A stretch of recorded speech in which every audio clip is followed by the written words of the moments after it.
Good morning students. आज की class में मैं टॉपिक को कंटिन्यू कर रहा हूं। लास्ट क्लास में जो टॉपिक पढ़ाया था मैंने, रदरफोर्ड एटॉमिक मॉडल, चैप्टर जो एटम चल रहा है उससे नेक्स्ट टॉपिक में मैं आ रहा हूं। आज की क्लास का टॉपिक है bourse atomic theory. Rutherford finish हो गया, आज बोर्स एटॉमिक थ्योरी के बारे में हम बात करेंगे। ध्यान से सुन। रदरफोर्ड ने भी सबसे पहले तो थॉमसन ने दिया था, मैंने बताया आपको। थॉमसन की थ्योरी हो गई थी गलत। थॉमसन के बाद फिर कौन आए? रदरफोर्ड। उनमें भी कुछ कमियां रही, तो लास्ट वीडियो में आपने देखा होगा। और आज जो उन ड्रॉबैक के दूर करने के लिए जो नए साइंटिस्ट आए उनका नाम था बोर्स। बोर्स ने आके उन्होंने अपनी एक नई एटॉमिक थ्योरी दी। वो थ्योरी के बारे में मैं बात करूंगा, ध्यान से देखना। सबसे पहले तो उन्होंने क्या थ्योरी दी वो समझने लायक बात है। आपको पता है कि सेंटर पे न्यूक्लियस होता है और न्यूक्लियस के चारों तरफ इलेक्ट्रॉन जो होते हैं जिसका चार्ज नेगेटिव होता है वो गोल गोल घूमता है। तो जिस सर्कल में घूमता है उसका रेडियस ये है आर। और आपको पता है कि साइंस में कोई भी चीज फिजिक्स में घूमती है तो उसको घूमने के लिए एक फोर्स चाहिए, that is called centripetal force. तो जो सेंट्रीपेटल फोर्स चाहिए इलेक्ट्रॉन को, जिसका मास m है, जो v वेलोसिटी से घूम रहा है, तो इलेक्ट्रॉन को जो सेंट्रीपेटल फोर्स चाहिए उसका फॉर्मूला आप जानते हो, mv²/r। ये चाहिए, हर हाल में चाहिए। अगर इससे नहीं होगा तो इलेक्ट्रॉन रिवॉल्व ही नहीं कर पाए। और ये जो सेंट्रीपेटल फोर्स है ये कहां से आता है? सुनो, ये चार्ज पॉजिटिव, इलेक्ट्रॉन का चार्ज नेगेटिव, तो इलेक्ट्रॉन को न्यूक्लियस अपनी तरफ खींचेगा। फोर्स ऑफ अट्रैक्शन प्लस और माइनस के बीच, वहीं से मिलता है ये सेंट्रीपेटल फोर्स। ये बात तो रदरफोर्ड ने भी बताई थी, बट इन्होंने पूरी डेप्थ में अच्छे से समझाई बोर्स ने कि जब इलेक्ट्रॉन रिवॉल्व करता है ऑर्बिट में तो इलेक्ट्रॉन को घूमने के लिए जो सेंट्रीपेटल फोर्स चाहिए, जो रिक्वायर्ड सेंट्रीपेटल फोर्स चाहिए, जो सेंट्रीपेटल फोर्स की जरूरत है, वो कहां से मिलता है? वो मिलता है जो फोर्स ऑफ अट्रैक्शन होता है किसके बीच? न्यूक्लियस और इलेक्ट्रॉन के बीच, वहां से मिलता है। ये इसे अपनी तरफ खींचेगा और इससे सेंट्रीपेटल फोर्स भी इधर ही चाहिए, वहां से मिलता है इन्हें सेंट्रीपेटल फोर्स। किन्हें? इलेक्ट्रॉन को। ये पहला लॉ था, सिंपल।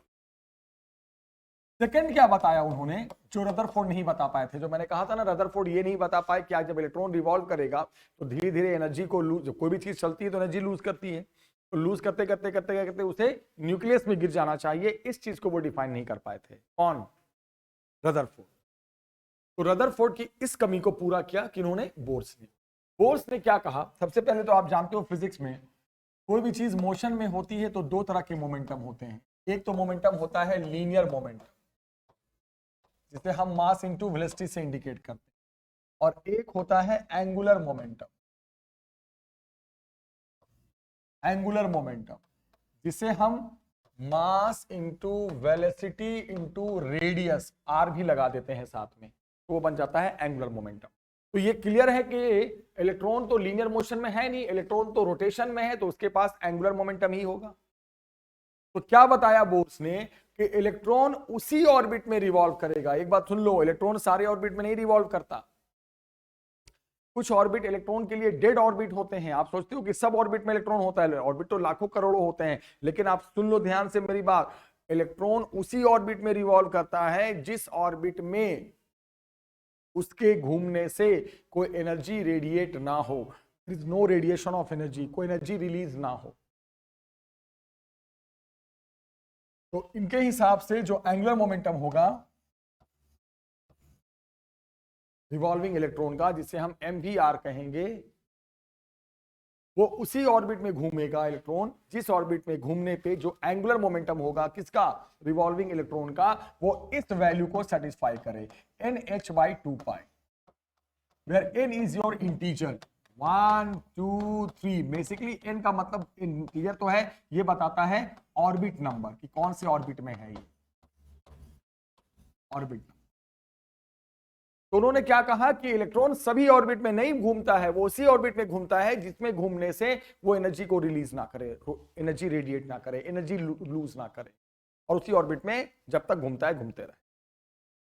तो उसकी पहचान क्या बताई उस ऑर्बिट की? उसकी पहचान ये बताई कि उस ऑर्बिट में घूमने पे जो इलेक्ट्रॉन का एंगुलर मोमेंटम होगा, मास वेलोसिटी इनटू रेडियस, वो इंटीग्रल मल्टीपल होना चाहिए एक वैल्यू का h/2 pi, integral multiple of h/2 पाई। इसके बारे में तो जानते ही हो आप, प्लैंक्स कांस्टेंट 6.6 इंटू 10⁻⁻13।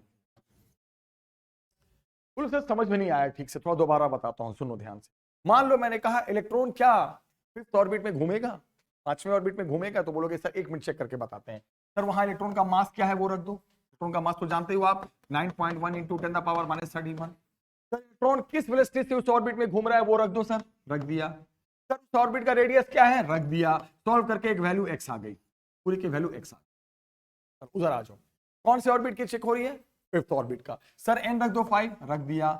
x रख दो 2, रख दो पाई रख दो, सॉल्व किया, ये भी x आ गया। बोलो ओके सर, दोनों वैल्यू सेम आई है, इसका मतलब उस ऑर्बिट में इलेक्ट्रॉन रिवॉल्व कर सकता है, वो परमिसेबल ऑर्बिट है, वो डेड ऑर्बिट नहीं है, वहां इलेक्ट्रॉन घूम सकता है। और अगर वैल्यू सेम नहीं आई तो बोलोगे नहीं सर उस ऑर्बिट में इलेक्ट्रॉन रिवॉल्व नहीं कर सकता। तो इलेक्ट्रॉन सभी ऑर्बिट में रिवॉल्व नहीं करता, ये बात रदरफोर्ड ने नहीं बताई थी। इलेक्ट्रॉन कुछ ऑर्बिट में घूमता है, कुछ में नहीं घूमता। तो जिस ऑर्बिट में रिवॉल्व करेगा उस ऑर्बिट की पहचान क्या है कि उस ऑर्बिट में घूमने पे जो इलेक्ट्रॉन का एंगुलर मोमेंटम, ऑब्वियसली जब वो घूमेगा तो एंगुलर ही मोमेंटम होगा, उस ऑर्बिट पे घूमने पे जो इलेक्ट्रॉन का एंगुलर मोमेंटम होगा वो इस वैल्यू को सेटिस्फाई करना। कौन सी वैल्यू, इंटीग्रल मल्टीपल। बेसिकली ये n है इंटीजर, बिकॉज ये ऑर्बिट नंबर होता है h/2 पाई। अगर वैल्यू मिल रही है दोनों तरफ तो ओके है वो ऑर्बिट, अदरवाइज वो ऑर्बिट ओके नहीं। ये सेकंड लॉ था। जब ये दो लॉ हो गया क्लियर, तो उन्होंने क्या बताया, ध्यान से देखना बेटा। नेक्स्ट लॉ में इन्होंने बताया, साइंटिस्ट ने, बोर्स ने ये बताया कि भाई यहां पर थर्ड लॉ देखो क्या बताया। थर्ड लॉ उन्होंने साइंटिस्ट ने बताया कि आप अच्छे से जानते हो, एक बात सुन लो, कि जब इलेक्ट्रॉन न्यूक्लियस के पास होता है तो उसकी एनर्जी कम होती है, और जब इलेक्ट्रॉन न्यूक्लियस से दूर होता है तो एनर्जी ज्यादा होती है, हाई एनर्जी लेवल।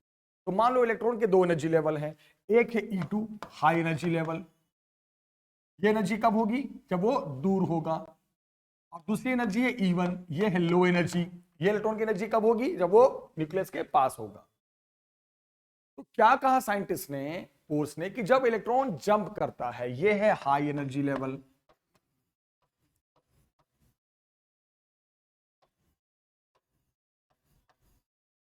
E1 है लो एनर्जी लेवल।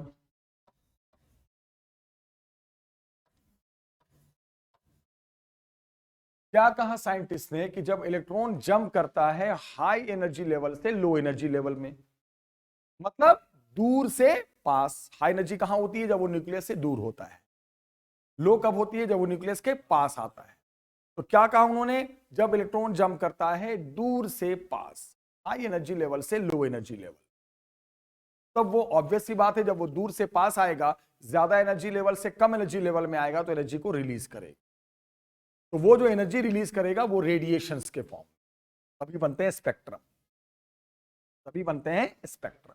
तो क्या बताया उन्होंने, मान लो एनर्जी, पहले इलेक्ट्रॉन हाई एनर्जी लेवल में था E2 एनर्जी के साथ, अब वो अंदर आ गया, न्यूक्लियस के पास आ गया, तो एनर्जी लो लेवल में आ गया, तो एनर्जी रिलीज कितनी हो गई, बोलोगे सर रिलीज एनर्जी फिर तो ये हो गई, रिलीज एनर्जी उसने कितना किया, बोलोगे सर रिलीज एनर्जी तो वही हुआ E2 माइनस E1। ऑब्वियसली बात, जो डिफरेंस होगा वो एनर्जी रिलीज हो गई। जब दूर था तो 100 जूल, न्यूक्लियस के पास आया तो 60 जूल, तो 40 जूल कहां चला गया, रिलीज हो गई। तो when electron jump from, law क्या है ये सुनो, when electron jump from high energy level to, means from far orbit to close orbit, then it will release energy, obviously बात, इन फॉर्म ऑफ रेडिएशंस के form. और वो energy release कितनी होगी, डिफरेंस से पता चलेगा। और वो रेडिएशंस के फॉर्म में है, तो ये जो एनर्जी रिलीज होती है इसका अपना एक फॉर्मूला होगा HF, जो एनर्जी लाइट की होती है वो HF, या लैम्डा के फॉर्म में लिखना है hc बाई लैम्डा, ये बताया उन्होंने सेकंड। फर्स्ट जो लॉ है ना बच्चे, फर्स्ट लॉ तो रदरफोर्ड ने भी बताया था। मेन ये दो लॉ उन्होंने मेन बताया। उस ऑर्बिट की पहचान कैसी की जाए, कौन से ऑर्बिट की पहचान, जिस ऑर्बिट में घूमने पे, जिस ऑर्बिट में रोटेट करने पे क्या होता है, जिस ऑर्बिट में रोटेट करने पे इलेक्ट्रॉन एनर्जी रेडिएट नहीं करता है, उसकी स्टेबिलिटी ऑर्बिट में बनी रहती है, उसकी पहचान बताई, उस ऑर्बिट में घूमने पे जो एंगुलर मोमेंटम होगा उस इलेक्ट्रॉन का, वो इस वैल्यू को सेटिस्फाई करे। दूसरी क्या बात बताई, जब इलेक्ट्रॉन जंप करेगा दूर से पास, आई मीन टू से high energy level to low energy level, तो वहां पे क्या होता है, वो एनर्जी को रिलीज करता है। और रिलीज करेगा किस फॉर्म में, रेडिएशंस के फॉर्म में। तो उस एनर्जी रिलीज को हम HF या HC बाई लैम्डा, क्योंकि यही तो फॉर्मूला होता है रेडिएशंस का, फोटोन का, ये बताया। तो ये मेन उन्होंने 3 लॉ बताए, यही कहलाता है बोर्स एटॉमिक थ्योरी। लेकिन आपको पता है हर लॉ में कुछ ना कुछ कमी रह जाती है, तो यहां भी कुछ ड्रॉबैक है, कुछ कमियां रह गई। तो जिस तरह बोर्स रदरफोर्ड में कमी थी, तो यहां इनके भी लॉ में 1-2 छोटी छोटी कमियां रह गई, वो मैं अब आपको डिस्कस करने जा रहा हूं कि आखिर इसमें कमी क्या थी। इसमें कमी ये थी, इनके ड्रॉबैक की जब हम बात करें तो इनके ड्रॉबैक में सबसे पहला ड्रॉबैक ये था कि ये जो है, ये जो थ्योरी है वो स्पेशली H एटम के लिए ही एप्लीकेबल होता है, only for the hydrogen atom, और सब में प्रॉपर एप्लीकेबल नहीं हो पाता। तो ये भी एक लिमिटेशन है, ये लॉ स्पेशली हाइड्रोजन एटम के लिए। सेकंड क्या बताया उन्होंने कि जब वो इलेक्ट्रॉन जंप करेगा आउटर से इनर, हाई ऑर्बिट से लो ऑर्बिट, तो एनर्जी रिलीज करेगा, रिलीज से रेडिएशंस फॉर्म में करेगा, वहां पे स्पेक्ट्रम बनते हैं, जो अगले वीडियो में बनाऊंगा, मैं बताऊंगा स्पेक्ट्रम, हाइड्रोजन स्पेक्ट्रम। उस स्पेक्ट्रम के स्ट्रक्चर के बारे में वो नहीं बता पाए, structure of spectrum, structure of spectral lines, इसके बारे में ये बोर्स नहीं बता पाए कि वो स्ट्रक्चर कैसे, लाइन होते ही तो बता दिया, लाइमन बार्मर सीरीज सब बताया, लेकिन उस लाइन का स्ट्रक्चर प्रॉपर क्या होता है ये नहीं बता पाए, ये भी एक ड्रॉबैक है। तो मेन 2 ड्रॉबैक हो गया, समझ में आ गया। एक तो ये स्पेशली हाइड्रोजन एटम के लिए है, दूसरा स्ट्रक्चर ऑफ स्पेक्ट्रल लाइन से डिफाइन नहीं। These are the main 2 drawbacks of Bohr's atomic theory. अब जब ये ड्रॉबैक आपने देख लिया है, तो अब कुछ बहुत इंपॉर्टेंट फॉर्मूले को आपको ध्यान रखना है, बहुत इंपॉर्टेंट फॉर्मूला है।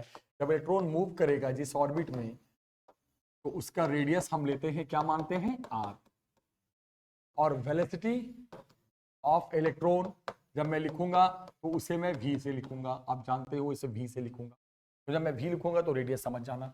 जब मैं बात करूंगा फ्रीक्वेंसी ऑफ रिवॉल्विंग इलेक्ट्रॉन, क्योंकि जब इलेक्ट्रॉन रिवॉल्व करेगा तो उसकी फ्रीक्वेंसी भी होगी, क्योंकि जब कोई चीज गोल गोल घूमता है सर्कल में, तो आपको पता है फ्रीक्वेंसी होती है। फ्रीक्वेंसी का क्या मतलब है, 1 सेकंड में ऑर्बिट में कितने चक्कर काट लिया, वही फ्रीक्वेंसी है। फिर मैं अगर टाइम पीरियड की बात करूंगा कि टाइम पीरियड क्या होगा ऑफ रिवॉल्विंग इलेक्ट्रॉन का, तो बोलोगे उसको तो मैं आप बता दूं, मैं उसको तो मैं बेटा टी से इंडिकेट कर। अगर मैं काइनेटिक एनर्जी लिखूंगा कि भैया जब वो मूव कर रहा है तो काइनेटिक एनर्जी भी होगी, तो जब मैं बात करूंगा काइनेटिक एनर्जी ऑफ इलेक्ट्रॉन तो इसको मैं के लिखूंगा। जब मैं बोलूंगा भाई इलेक्ट्रॉन की पोटेंशियल एनर्जी भी होगी, तो उसको मैं आज की क्लास में पीई लिखूंगा। जब दोनों को जोड़ दूंगा तो एक टोटल एनर्जी भी बन जाएगी,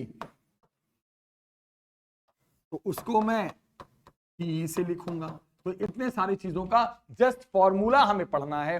पहले सिलेबस में डेरिवेशन हुआ करता था, अब डेरिवेशन हट चुका है, जस्ट फॉर्मूला और उस पे क्वेश्चन, यही है। और यही 12th में है, नीट में, जेई में, यही सब है।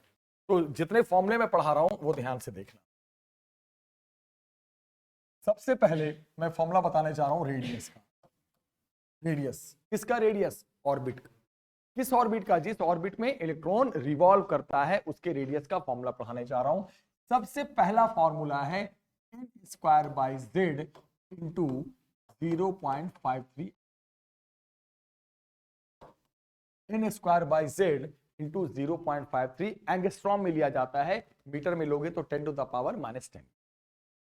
लेकिन ये z का मतलब यहां समझते हो ना, अगर मैं z लिख रहा हूं तो ये है एटॉमिक नंबर, और अगर हाइड्रोजन एटम की बात करें तो z कितना हो जाता है, 1 हो जाता है। और आपको पता है कि ये जो रूल है ये सिर्फ बोर्स की थ्योरी हाइड्रोजन एटम पे एप्लीकेबल है, और ये सारे डेरिवेशन बोर्स की थ्योरी से ही हुए हैं, इसलिए z को आप क्या कर देंगे, 1। तो यही फॉर्मूला बन जाएगा स्पेशली किसके लिए, हाइड्रोजन एटम के लिए। ये पहला जो फॉर्मूला देख रहे हो, ये फॉर्मूला हो गया रेडियस ऑफ ऑर्बिट निकाल, इस ऑर्बिट में इलेक्ट्रॉन रिवॉल्व। अगर हाइड्रोजन एटम नहीं होगा, हीलियम होगा, तो हीलियम का एटॉमिक नंबर रखाएगा 2, हाइड्रोजन है तो 1। लेकिन ये फॉर्मूला हाइड्रोजन एटम के लिए ही है, इसलिए जेड का कोई मीनिंग यहां पे नहीं है। बट फिर भी अगर आप सोचो कि नहीं बोर्ड की थ्योरी मान लो दूसरे एटम के भी एप्लीकेबल हो जाए, या अगर हम कर दें या किसी पेपर में दे कि नहीं ये मान के चला गया है कि हीलियम के लिए एप्लीकेबल हो रहा है, तब तो फॉर्मूले में नीचे जेड आ जाए। ये अच्छे से बता रहा हूं, कॉम्पिटिशन में भी काम आएगा। वरना 12th में तो आपको हाइड्रोजन एटम के लिए ही है, यानी जेड का कोई मतलब नहीं है, सिर्फ यही मतलब है। लेकिन अगर सोचो मान लो पेपर में आ गया कि नहीं बोर्ड की थ्योरी और सब में भी एप्लीकेबल हो गया है, और सभी लोग अप्लाई करने लगे हैं, और सभी एटम में अप्लाई होने लगा है, तो फॉर्मूले में सिर्फ नीचे जेड आ जाए। जेड का मतलब उसका एटॉमिक नंबर। और ये रेडियस हम किस में लेंगे? एंगस्ट्रॉम में लेंगे। मीटर में खोलोगे तो 10⁻⁻।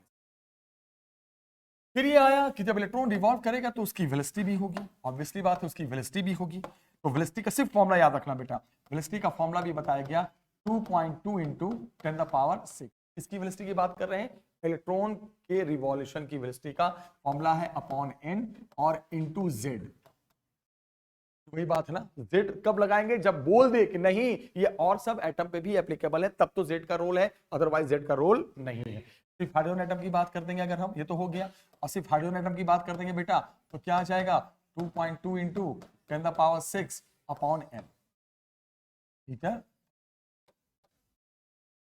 ये जो फॉर्मूला है ये है इलेक्ट्रॉन की वेलोसिटी का। बस इनका मतलब नंबर ऑफ ऑर्बिट, जैसे मैंने कहा कि भैया इलेक्ट्रॉन 5वें ऑर्बिट में है, 5वें ऑर्बिट में है, तो बताओ वेलोसिटी क्या होगी? बस इनके यहाँ पे 5 रख देंगे, क्योंकि आपके सिलेबस में तो हाइड्रोजन एटम ही रहेगा, तो जेड का कोई मतलब बनेगा नहीं।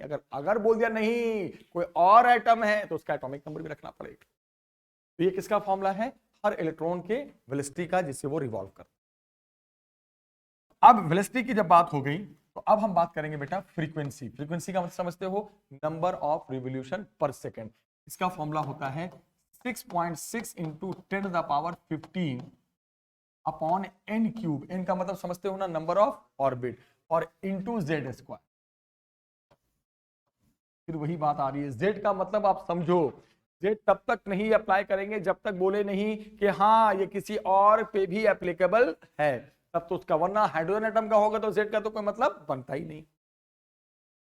हाइड्रोजन एटम की बात करते हैं अगर इसी में, और एच एटम तो Z1 कर देंगे, तो 6.6 इंटू 10⁻15 अपॉन n क्यूब, और ये इसकी यूनिट आप जानते हो अच्छे से, पर सेकंड। ये आ गया फ्रीक्वेंसी का। अब रहा टाइम पीरियड, तो टाइम पीरियड इसी का उल्टा हो जाता है। टाइम पीरियड में क्या है, इसको उलट दो। टाइम पीरियड में इसको उलट दो ना बेटा, उलट दोगे तो जो आ जाएगा वो तुम्हारा क्या आ जाएगा? Time period. इसकी वैल्यू आ जाएगी उलटने पे 0.15 इंटू 10⁻−15, नीचे आ जाएगा जेड स्क्वायर, और ऊपर चला जाएगा एन क्यूब। सब कुछ उलट, सब कुछ उलट गया, सब कुछ उलट गया, पावर माइनस में चला गया। 1/6.6 करोगे 0.15 आ जाएगा, जेड स्क्वायर नीचे आ गया, एन क्यूब ऊपर। तो ये टाइम पीरियड का फॉर्मूला है। हाइड्रोजन एटम के लिए चाहिए, अच्छा तो क्या करोगे? जेड को 1 कर दोगे, 0.15 इंटू 10⁻−15 तो कितना? N. This is what, this is what, this is frequency, this is time period, this is speed. ये याद रखना, इलेक्ट्रॉन जिस ऑर्बिट में मूव करेगा, बात करूंगा सिर्फ हाइड्रोजन एटम की, सिलेबस में एच एटम ही हमारे हैं। अगर बोलोगा हाइड्रोजन एटम के 6th ऑर्बिट का रेडियस बताओ, 10th ऑर्बिट का रेडियस बताओ, हाइड्रोजन जिस ऑर्बिट में है उसमें वेलोसिटी बताओ, हाइड्रोजन में जो एटम है उसके अंदर इलेक्ट्रॉन मान लो 10th ऑर्बिट में घूम रहा है, तो किस स्पीड से घूम रहा है? 10 रख देंगे। किस फ्रीक्वेंसी है, क्या फ्रीक्वेंसी है वहां उस ऑर्बिट में रिवोल्यूशन की, तो यहां पर रख देंगे। तो ये सब फॉर्मूले बहुत इंपॉर्टेंट फॉर्मूला। अब एक मेन फॉर्मूला जो आने वाला है वो देखो, वो फॉर्मूला है, ये तो आपको समझ में आ ही गया इधर का। ये फॉर्मूला अब जो बताने जा रहा हूं वो बताने जा रहा हूं एनर्जी का। ये बहुत इंपॉर्टेंट है, सारे फॉर्मूले याद रखना। अब बात करते हैं हम एनर्जी की, सुनना ध्यान से। एनर्जी की अगर हम बात करें तो आप ध्यान से सुनो बेटा, एनर्जी का जो फॉर्मूला होता है टोटल एनर्जी का, एकदम रट जाओ मेरे साथ, -13.6 अपॉन n स्क्वायर। वो समझते हो ना, नंबर ऑफ ऑर्बिट। n तो जरूरी है, नंबर ऑफ क्या होता है? ऑर्बिट। और अगर किसी और एटम में अगर बोले तो इंटू जेड स्क्वायर ऊपर, और ये यूनिट होती है EV, electron volt, not in joule, not in joule. Electron volt में ली जाती है, जूल में नहीं ली जाती। अब किसी ने कहा कि सर अगर ये हाइड्रोजन आइटम के लिए तो क्या करें, 1 कर देंगे, -13.6 अपॉन n²,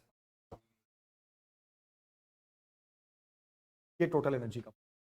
फिफ्थ ऑर्बिट में कितना, 5 रख देंगे, थर्ड ऑर्बिट में कितना, 3 रख देंगे, सेकंड ऑर्बिट में कितना, सेकंड रख देंगे। बात करते हैं, खत्म।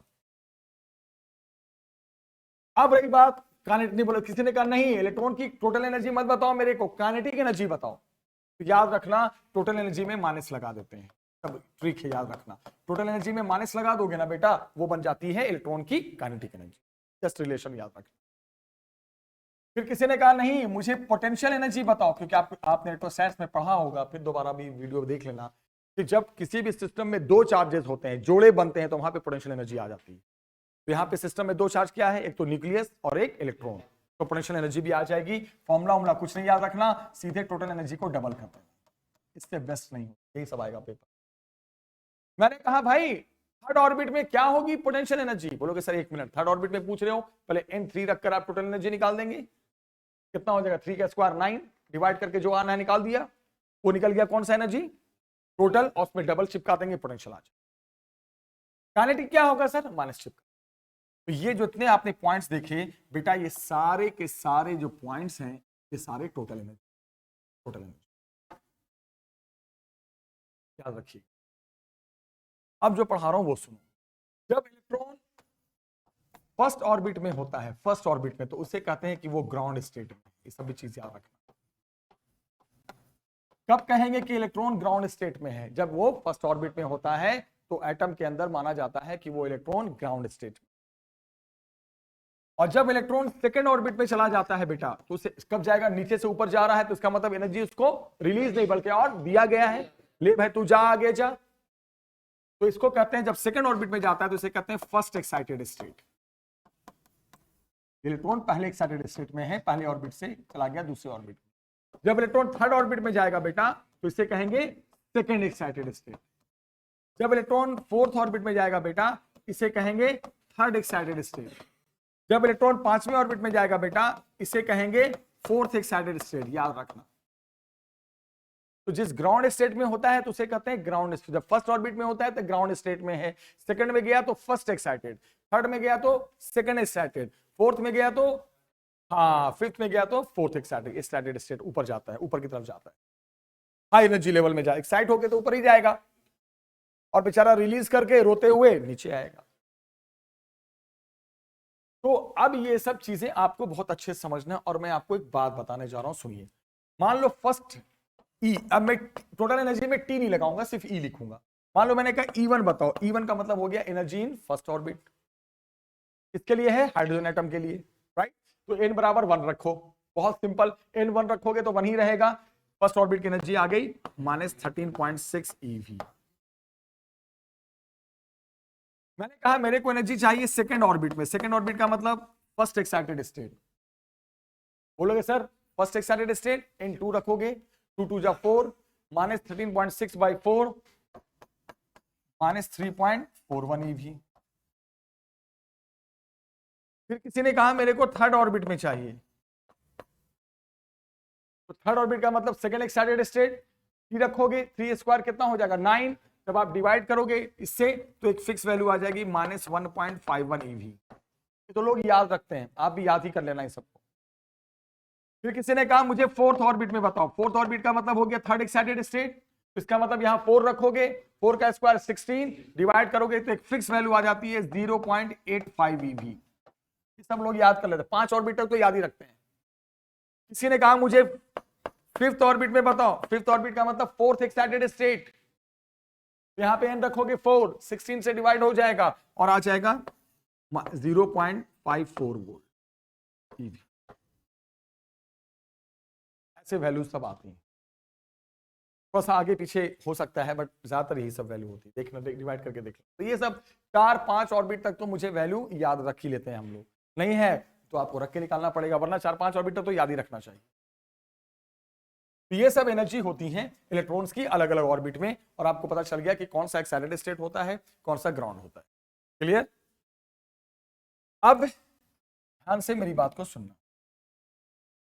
अब यह है क्या है टॉपिक, अब जरा अच्छे से सुनना, एक छोटे से सवाल करा दूं ताकि क्लियर। जैसे एक एग्जाम में क्वेश्चन आया कि इलेक्ट्रॉन सेकेंड एक्साइटेड स्टेट में है,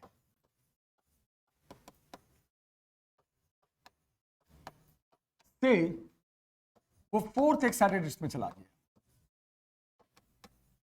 यानी एक इलेक्ट्रॉन था जो पहले सेकेंड एक्साइटेड स्टेट में था और वो सेकेंड एक्साइटेड स्टेट से जंप करके फोर्थ एक्साइटेड स्टेट में चला गया। मतलब ये हो गया कि वो पहले थर्ड ऑर्बिट में था और वो फोर्थ एक्साइटेड का मतलब फिफ्थ ऑर्बिट में चला गया।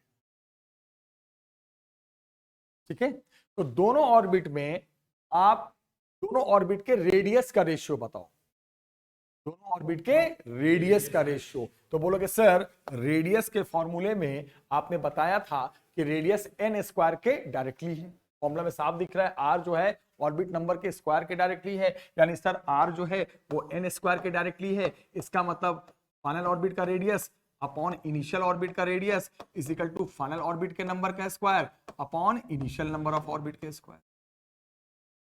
क्या है फाइनल नंबर का ऑर्बिट, 5 का स्क्वायर कितना 25, 3 का स्क्वायर कितना 9, रेशियो विल बी 25:9। फिर इसने कहा चलो दोनों ऑर्बिट में जब यहां से वहां गया तो जरा दोनों ऑर्बिट में जो स्पीड है उसका भी रेशियो बता दो। तो बोलोगे सर स्पीड जो होता है वो n के साथ ऑर्बिट नंबर के साथ इनवर्सली है, यानी इसका मतलब ये हो गया सर कि जो फाइनल ऑर्बिट में स्पीड होगी और इनिशियल में होगी वो उल्टा हो जाएगा,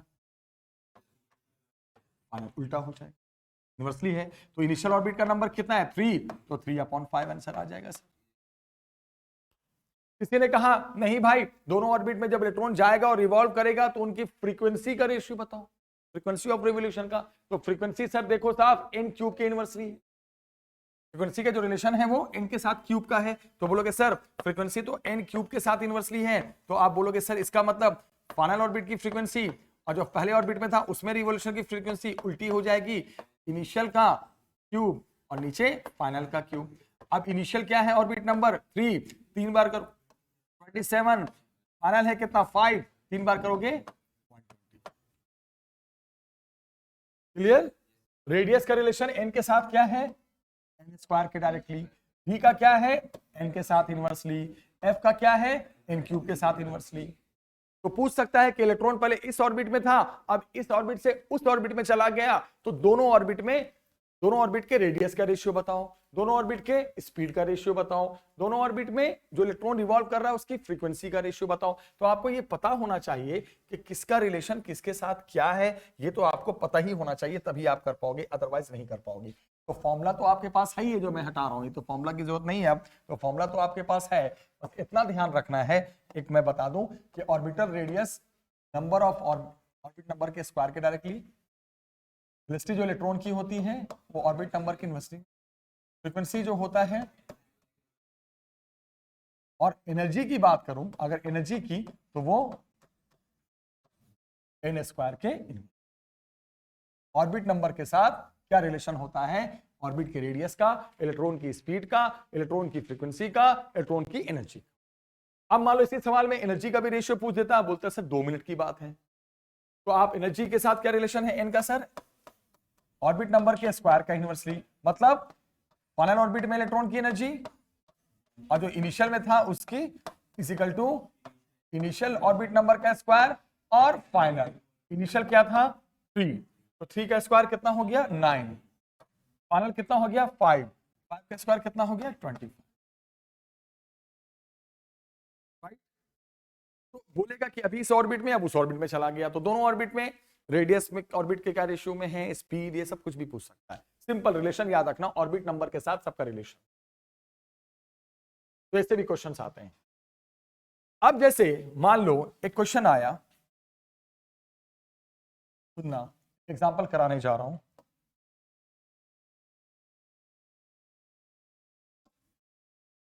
एक एग्जांपल आया कि जब आप find total energy, kinetic energy and potential energy in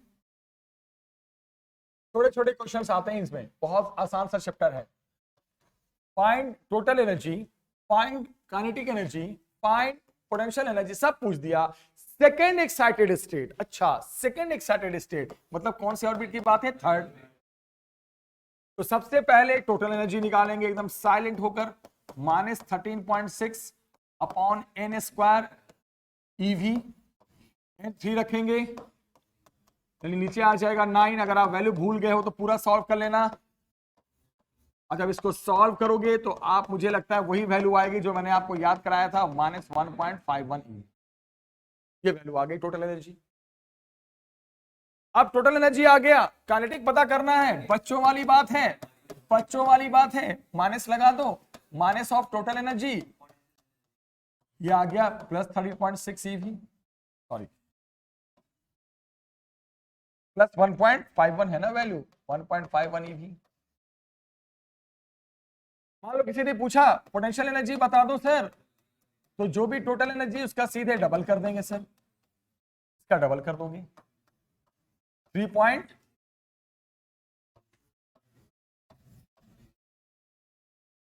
मतलब ये है, जिस ऑर्बिट में पूछेगा पहले उस ऑर्बिट की टोटल एनर्जी निकालेंगे, टोटल में माइनस लगा देंगे, काइनेटिक एनर्जी पता चल जाएगा, टोटल में डबल कर देंगे तो वहां पे इलेक्ट्रॉन की पोटेंशियल। ऐसे क्वेश्चन सिंपल सिंपल एमसीक्यू है, तो ऐसे छोटे छोटे सवाल आएंगे। इन सब चैप्टर से एमसीक्यू ज्यादा बनते हैं, ध्यान रखना, मैक्सिमम एमसीक्यू इन्हीं चैप्टर से बनेंगे। अब यहां पर जैसे क्वेश्चन है कि find de Broglie wavelength, find de Broglie wavelength of electron in first excited state. 1 minute, first excited state यानी कि सेकेंड ऑर्बिट की बात की इसने। अब बोलोगे सर ये डी ब्रॉगली वेवलेंथ यहां से कैसे आ गया? मैंने आपको पहले बताया था, डी ब्रॉगली वेवलेंथ उसी का वेवलेंथ होता है जो ड्यूअल नेचर शो करता है। तो इलेक्ट्रॉन का अगर पूछा है तो इलेक्ट्रॉन ड्यूअल नेचर शो कर रहा है, तभी डी ब्रॉगली वेवलेंथ पूछा है। तो आप बोलोगे सर बहुत सिंपल है, सबसे पहले डी ब्रॉगली वेवलेंथ के आपने पिछली क्लास में 4 फॉर्मूले पढ़ाए थे ड्यूअल नेचर में। डी ब्रॉगली वेवलेंथ के फॉर्मूले में, डी ब्रॉगली वेवलेंथ उसी का होता है जो मास वाली चीज, पार्टिकल होता है, वेव नहीं होता, लेकिन नेचर होने के रीजन से उसका वेवलेंथ आ जाता है। डी ब्रॉगली वेवलेंथ उसी मास का होता है, मास होता है फिर भी वेवलेंथ, क्योंकि वो वेव नेचर शो करता है, तो उसी के वेवलेंथ को, उस पार्टिकल के वेवलेंथ को डी ब्रॉगली वेवलेंथ कहते हैं। उसमें से एक फॉर्मूला हुआ करता था, मैंने पढ़ाया था, h/√2 × m × काइनेटिक एनर्जी। कई सारे फॉर्मूले होते थे, बट एक फॉर्मूला काइनेटिक एनर्जी के फॉर्म में भी होता था।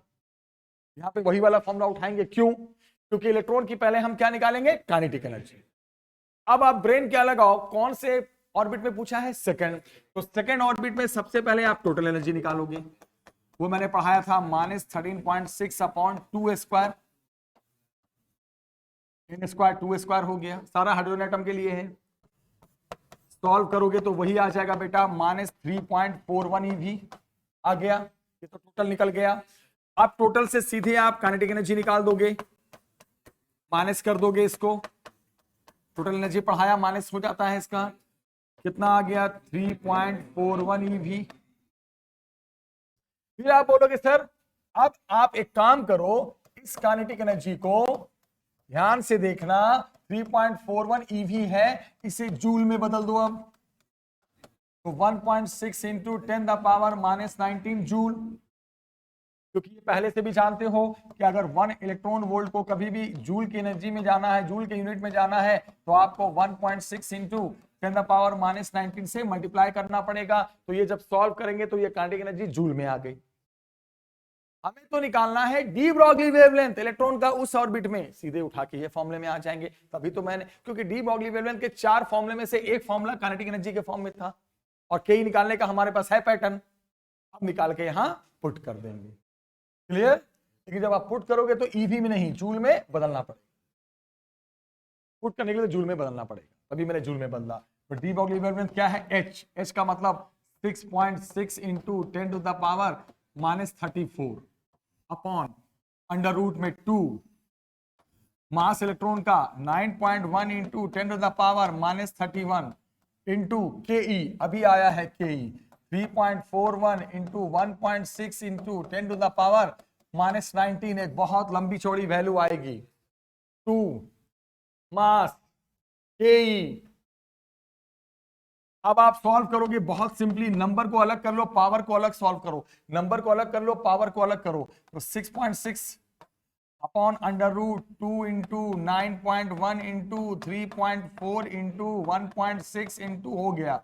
अब रही बात पावर की, पावर को अलग करते हैं। सुनो, 10 to the power -31, 10 to the power -19, base same है, पावर को जोड़ दो, -31 -19 -50, 10 का पावर -50, रूट से बाहर आया 10 का पावर -25, ऊपर जाएगा 10 का पावर +25, पहले से मौजूद है 10 का पावर -34 और 25 जोड़ दो 10 का पावर -9।